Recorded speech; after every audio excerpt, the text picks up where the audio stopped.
2020 is supposed to have some fantastic films, different blockbusters, and I know I'm very late to this list, but today is my top 10 most anticipated films of 2020. Now, before I begin into my list, let me know your guys' list down in the comment section below. As always, guys, if you guys do enjoy this video and you want to see more lists like this, please leave a like. Really just help me out a ton. So without further ado, let's get into the top 10 most anticipated films of the year. Coming in at number 10, I got Godzilla vs. King Kong, or Godzilla vs. Kong. Now, this film was a lot higher on the list. It was supposed to be a new release. It was supposed to be March of 2020, but then it got pushed back all the way to November. So that means there's probably going to be some reshoots going on and all that stuff. And to be honest, thinking back at Godzilla King and the Monsters, the monster sequences themselves were fantastic. They were a fun spectacle, but I thought the characters and story and writing of King of the Monsters was truly terrible. And if this film can have the sequences of that film, but the character development of some of the earlier, older Godzilla films and Kong films could be really interesting. And also, I can't really define this too much because I need a trailer. I need to think if this is actually going to be a fantastic film like I think it is. Coming in at number 9, I've got the Kingsman prequel, Kingsman, I guess it's truly child, but I'm just going to call it the Kingsman prequel next month. I'm a big fan of the first Kingsman. I think it's a pretty fun spy spoof movie.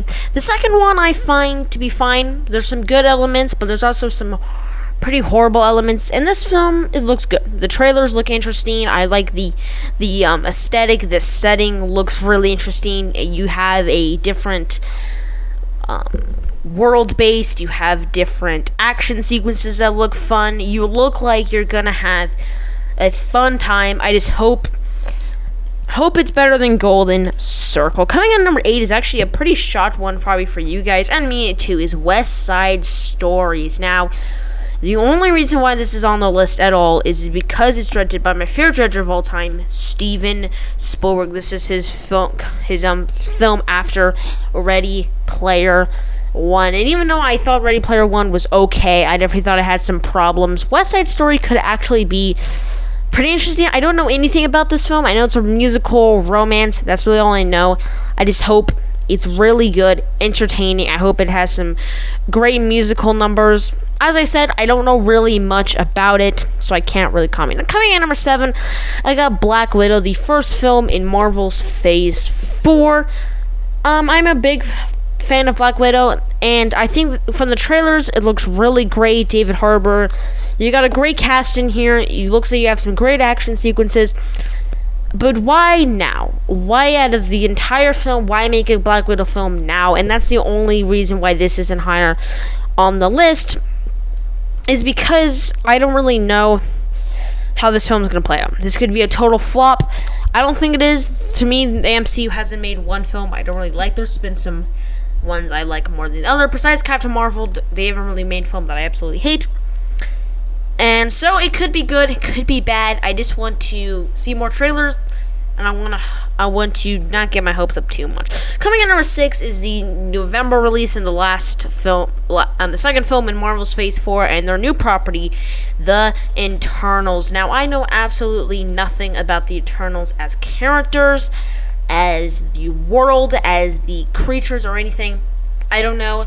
There was a little bit released at Comic-Con, but I'm putting my face in this because Guardians of the Galaxy, I had nothing to know. I didn't know them as characters, but those are one of my favorite superhero films, not just in the MCU, but ever. So I feel like if they do the same thing with Eternals, get into different, crazy, creative characters, and they can put them in different scenarios, I think that could be really cool. Coming in number 5, I got Ghostbusters Afterlife.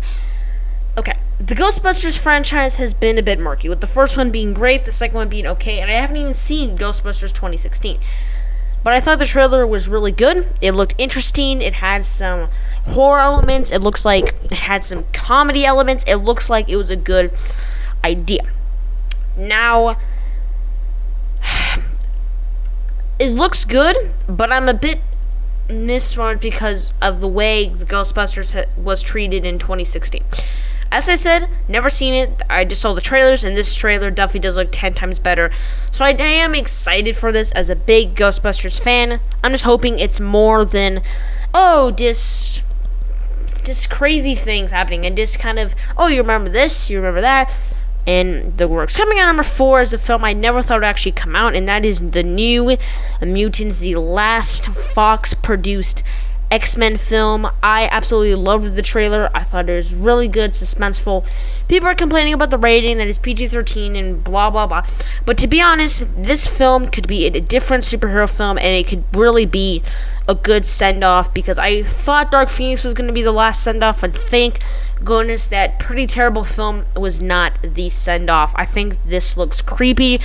I think it looks really fun, interesting, intense. I think the premise intrigues me. I'm an intrigued person. Now, before I get into my top 3, okay, let me know your guys' thoughts and your list. And I'm also going to give you guys some honorable mentions, movies that I still am looking forward to, but couldn't make it. Scoob, I love Scooby-Doo, so hopefully this one is really good. Soul, Pixar is mostly known of making some pretty good animated films, so hopefully this one is good. Venom 2, I really enjoyed the first one.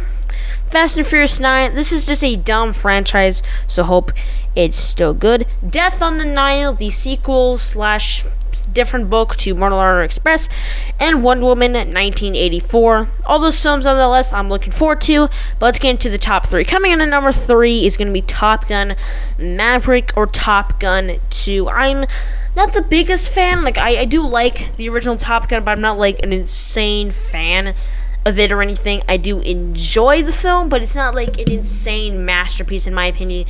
But I do love Tom Cruise, and this film, from the trailers, it looks great. It looks like you're going to have insane stunts, sequences. It looks like they're taking this direction in new and bold hope. I just hope it's not like Ghostbusters. I hope it's not just a nostalgia fest saying, you remember this, you remember this, you remember this. Like, yes, I remember that. Let's actually make to a good film. Coming at number 2 and number 1 could have easily been switched out, but I think I'm happy with this order. Coming at number 2 is going to be the latest James Bond film, No Time to Die. I'm a massive James Bond fan. Craig is my favorite Bond. Casino Royale is my favorite Bond film. So I'm just so hoping that this film can deliver the insane action sequences, but also a really good story, and hopefully end off the Craig era in such a way. Because I thought Spectre was going to end the era, and even though I do enjoy Spectre, I think it's a pretty underrated film. I still don't want that to end off the thing. Rami Malek coming after his Oscar and Bohemian Rhapsody, he looks absolutely fantastic. The action sequences look intense. I just hope it's a good film. So coming number 1, my most anticipated film of 2020 is going to be Christopher Nolan's new film, Tenet. I'm a massive Christopher Nolan fan. Tenet just looks incredible. It looks like it's having a great cast, new and old. I don't really know anything about this film. The premise, I loved the trailer for this film. The premise, at least what we know of the film, looks interesting. I'm just really looking forward to it, and hopefully it doesn't flunk and doesn't break the list. So that was it, guys. That was my top 10 most anticipated films of 2020. Did you guys agree with my list? Let me know your guys' list down in the comment section below. Like this video, guys, if you liked it. Comment down below your guys' top 10 most anticipated films. Subscribe if you haven't already. Thanks for watching, and I'll see you guys next time. General out.